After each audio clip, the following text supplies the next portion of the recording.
Helsinki is often called a city of parks because more than a third of the city area is occupied by various squares, green zones, and gardens. Of course, while a park isn't the most exciting news for us, there is one park, the musical park, which is definitely worth a visit.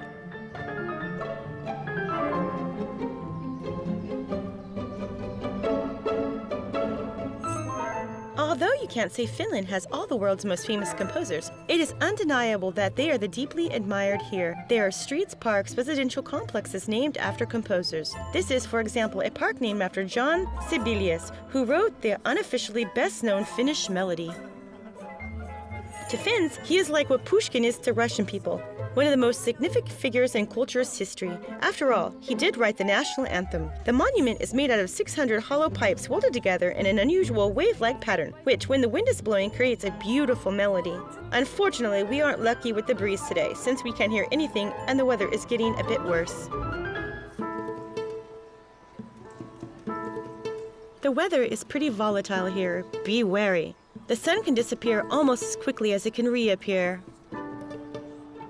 I think it's the perfect time for a cup of coffee.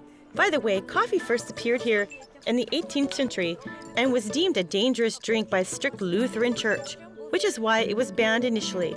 But of course, the forbidden fruit tasted even sweeter, so Finns were afraid. Just think about it. In Helsinki alone, as many as 100 people were spotted drinking coffee. A century later, the first coffee shop was opened, which is exactly where I am heading right now to have some Finnish coffee.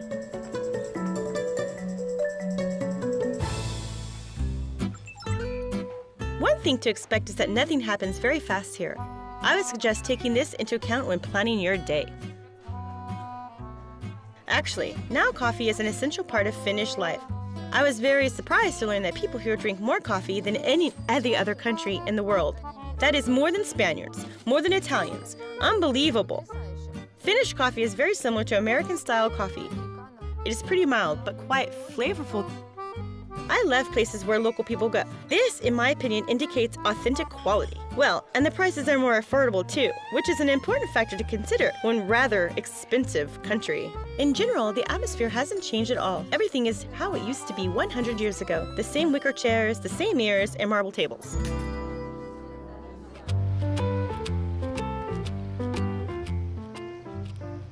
You can also go for a walk along the seashore. Well, of course, it may not be the perfect season for swimming. The locals seem to consider their climate to be quite pleasant. However, 500 years ago, life here was unimaginable. Helsinki is a relatively young European city. It was first established in 1550. Envying the wealth of neighboring Revel, present-day Tallinn, the Swedish king Gustav Vasa thought, why should money just pass me by? And started construction. Yet Finns didn't really appreciate the idea from the get-go and didn't want to move, so the king had to use force.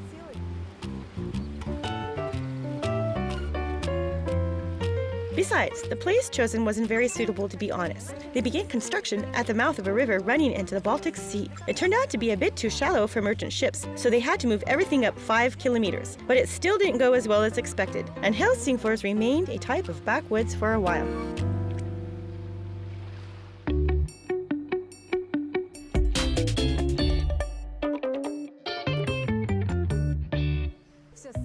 The most modern and creative things are congregated here, in the heart of Helsinki. On one hand, you can go to the Design Museum, and on the other, the Design District. And this seems to me a more interesting idea, because there are many as 25 streets of shops, boutiques, art galleries, and you could definitely find something authentically Finnish there. I'm sure I'll get lucky enough to find something. And the Design District is not that far from Diana Park.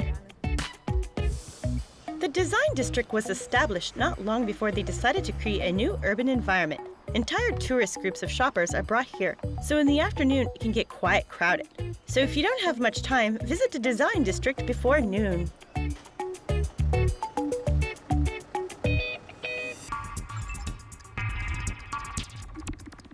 This building, which looks like some kind of UFO, or maybe a little troll's hut, is actually a Lutheran church. By the way, it's relatively young, seeing as it was built only half a century ago. The Finnish name is impossible to pronounce, but it translates to the Temple Square. Locals call it the anti-satanic defensive bunker. I assure you that you won't see anything else like this anywhere else in the world.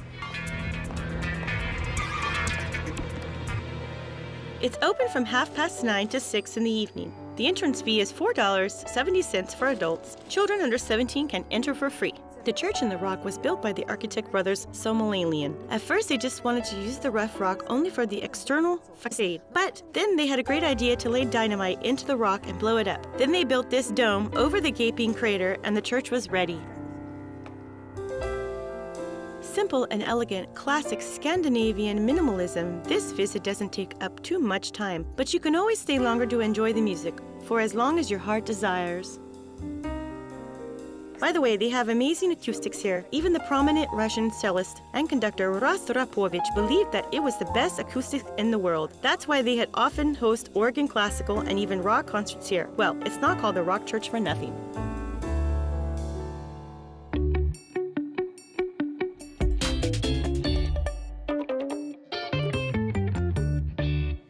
If you decide to spend a day in Helsinki, I recommend you buy a transport card. It costs $10.60 and will definitely pay off because one trip by transport costs $3.60. And although the distances here are short, it's still a waste of time. You might need to stay in a line for some time. It's crazy here today.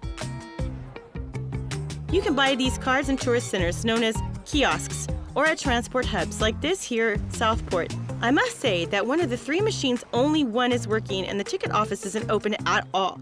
But this is Finland. Nobody's in a hurry. Check. The receipt, the change. Well, and the card? Oh, this is the card. No. Hello, give me my card. Hello. Give me my card. Give me my card. To be honest, I still can't fathom how this cool-headed Finnish guy managed to coax the machine into releasing my card.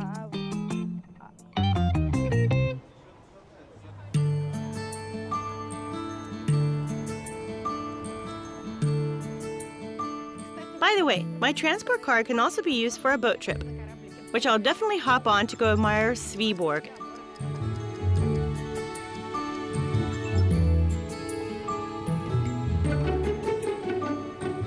It's so cold. A regular ticket would cost me $6. Ferries leave every 20 minutes and take the same amount of time to get to Sveaborg. Keep in mind, in Swedish, this fortress is called Sveaborg, which means a Swedish fortress. Yet in Finnish, it's Samanilina, which means Finnish fortress. Both these names coexist quite legitimately, yet these are not 2 different places.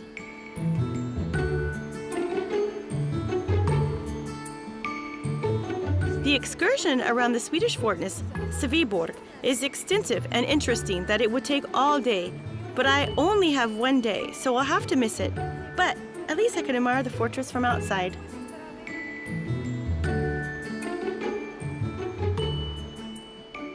Honestly, the trip taking me 15 minutes there and 15 minutes back was totally worth it. The view of the fortress across the 7 islands is breathtaking, and even though the trip is short, it'll be remembered for long. But I'm terribly cold.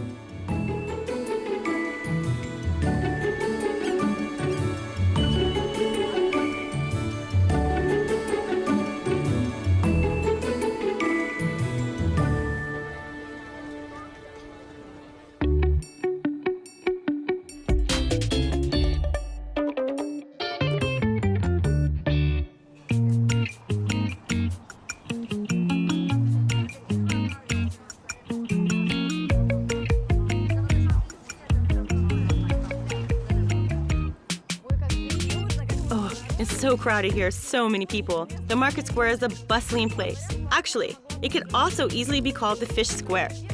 This square was first mentioned in the game of fish trade as early as the 16th century. And now there are berries, all these different gifts of nature.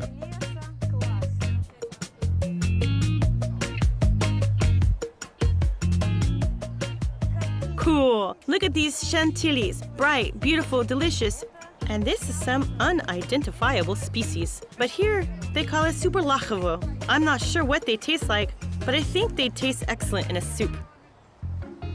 But the most important thing I discovered here is the street food. I don't want to waste time going somewhere for lunch. I'm starting to get a better grasp of the local pace. And sometimes it's great to get eating on the go. The main dish here is fish. I've decided to try some smelt fish. I've seen enough of the sea. I'm hungry by now, so let's do it.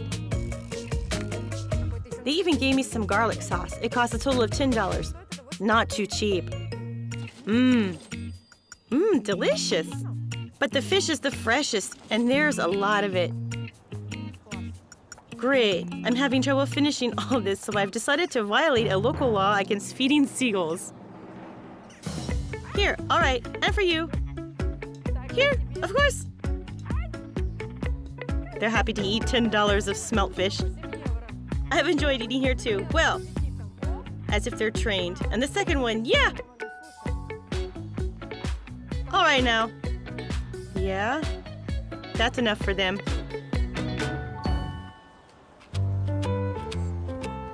You know, I get the feeling that Finns don't care whether someone buys anything from them or not. Non-imposing Finnish service. Paradise for an introvert.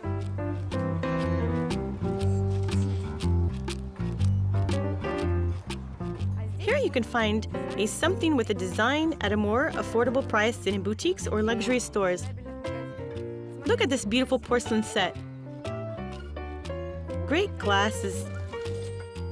Doesn't it just make you want to toast to someone's health? I'm not sure what this is made of, but sounds great. I still have a half a day ahead of me, and I'm afraid of getting too tired too soon because I haven't seen the main square yet.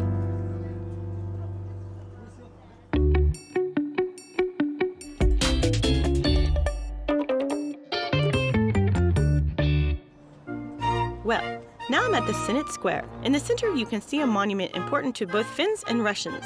Until the 19th century, Finland was Swedish territory, and Swedes weren't very interested in the self-determination of the Finnish people. After the Northern War, these lands became a part of the Russian Empire. It was then that Helsinki became the capital and Finland really began to develop. Finns are very fond of the Russian Emperor Alexander II. It was under his reign that Finland ceased to be considered the middle of nowhere. Russian emperors didn't spare any money on their northern territories. At the same time, at St. Petersburg's St. Isaac Cathedral, the magnificent St. Nicholas's Cathedral was being built here. The architects were local, but the result of their work is stunningly similar to the Montferrand Cathedral in St. Petersburg. The place is popular not only among the city natives, but among tourists too. The cathedral was built under the Russian Emperor Nicholas I's reign, and overall, its interiors are very similar to what you see in St. Petersburg, but this staircase is special. The fifth step here is magical, so count carefully. You can make a wish standing on it. 5. 5. Of course, it would be lovely to linger a bit longer and look at the building of the university as well as the town hall, but the autumn sun is quite low here. Well, honestly, very low. So I've got to hurry up to catch one particular museum in the daylight. My fight with the ticket machine wasn't a waste after all. The Helsinki tram system is not only a means of transport, but also the history and sound of the city. The tram appeared here in the 19th century, and the Helsinki tram network is one of the oldest in Europe. It's very convenient to get around the city by tram, so your transport card will definitely pay off.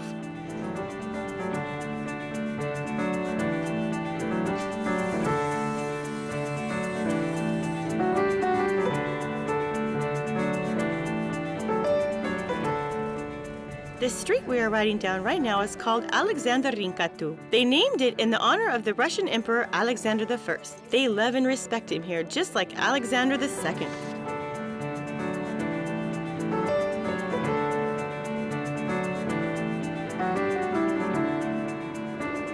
I know that there's a very funny monument in honor of blacksmiths on this street. I'll have to take a photo with it. And here are the blacksmiths. It's time to get off the tram.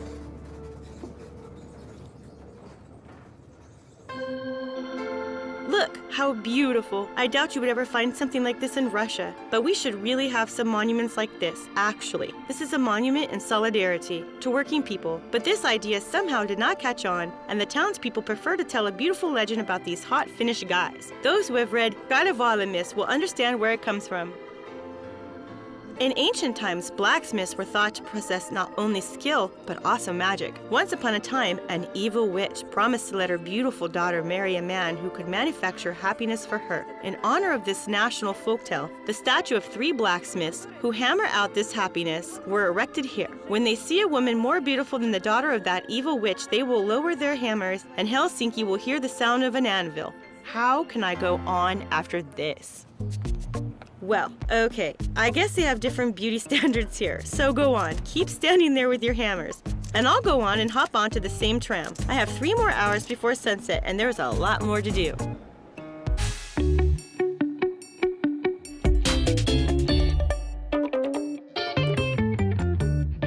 The Museum of Contemporary Art, Kiasma, was built in a distinctly Finnish way, meaning thoroughly. By the way, the entrance fee here is only $16, and every first Friday of the month, it's free. I don't always understand contemporary art, so I mostly wanted to come and check out the original concept behind the building itself. The architect chose the human body as a measure for the museum's interior space. That is the average height, 5.4 feet, just like me. Check it out. Exactly. But the most interesting thing in Kiasma is the lighting. I'm happy. I rushed over to get here before dark. In Finland, the sun never rises too high, and the architect designed the building in such a way that allows these slanting rays to pass through the building's glass architecture, producing remarkable lighting effects. Before leaving, I'll drop by to see the museum shop. Maybe I'll buy something there. And these are mummy trolls. They're a big deal here in Finland. Everyone loves them. Look how cute they are. Oh my goodness. This is a great souvenir shop. And in a very Finnish style. This is how I imagine the ideal Finnish design to be. Color, everything is bright. It almost seems like a fairy tale illustration. You know, while Finland isn't the sunniest country, even though I got surprisingly lucky. I really want these cool wooden sunglasses, made of organic material. Just how they like it here. And it seems like they really suit me. Awesome.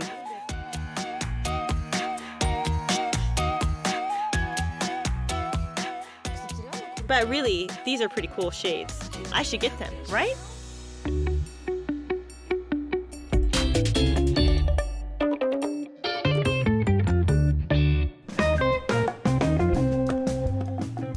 Well, actually, I've managed to see everything that I was planning to, and I even have some time and energy to spare. Now the locals are going for a walk. And you can feel the spirit of Helsinki, again, in the very center, not far from the places I visited today. The evening life is in full swing, across the sidewalks and boulevards.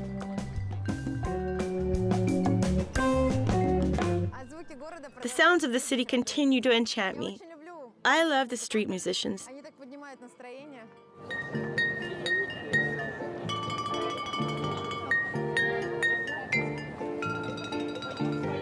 They're so uplifting and quite talented.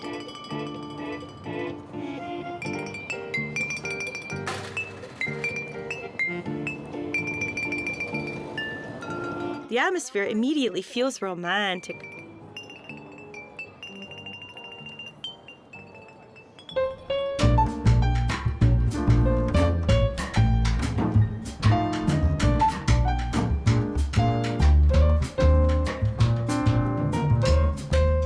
Wait a minute. What about dinner? I haven't even eaten anything today. Smelt fish shared with seagulls doesn't really count. Considering that I'm in the best restaurants and cafes of Helsinki, it won't be a problem to find somewhere nice to eat. Traditional Finnish cuisine is simple and straightforward. Well, of course, there are Michelin-star restaurants in Helsinki for people who can afford fine cuisine, but I'm going to the trendy restaurant Strindberg, where I'll try the Nordic cuisine of Finland. The restaurant is located on the most beautiful boulevard in Helsinki, Esplanade. You don't have to reserve a table in advance, which is great, don't you think? Sometimes you don't know where the day will take you. It's cold in the evening. That's clearly why there's no one hanging outside. Dinner time.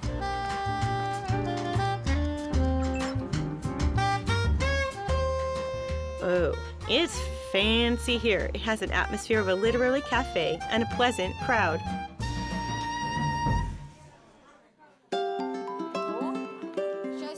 Oh, lucky for me, there's a full menu. I already know what I'm going to have. I'll have this specialty Finnish mushroom soup because on my way here, as from the country cottage, I saw these beautiful wild mushrooms growing on the side of the road, and that image made me so hungry that I'm dying to try some soup with mushrooms right now. They already brought me the soup. I really want to try it, but it's still too hot. Looking flavorful though.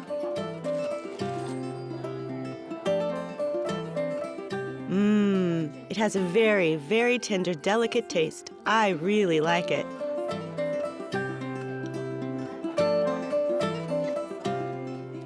of course, some bread with butter will go nicely with this soup.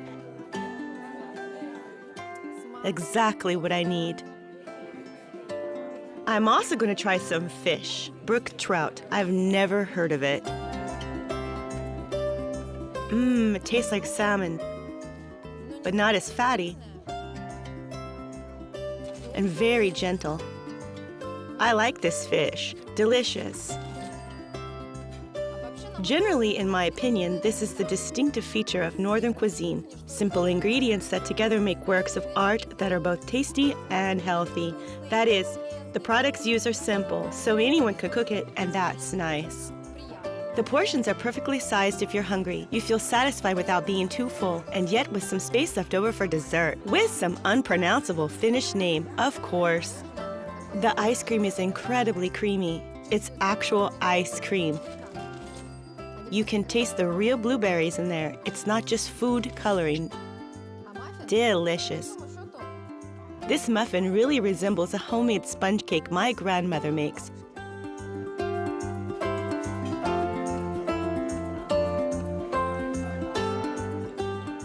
Oh, and by the way, I haven't told you about the tea. The tea is organic or natural, just like the Finns' touch.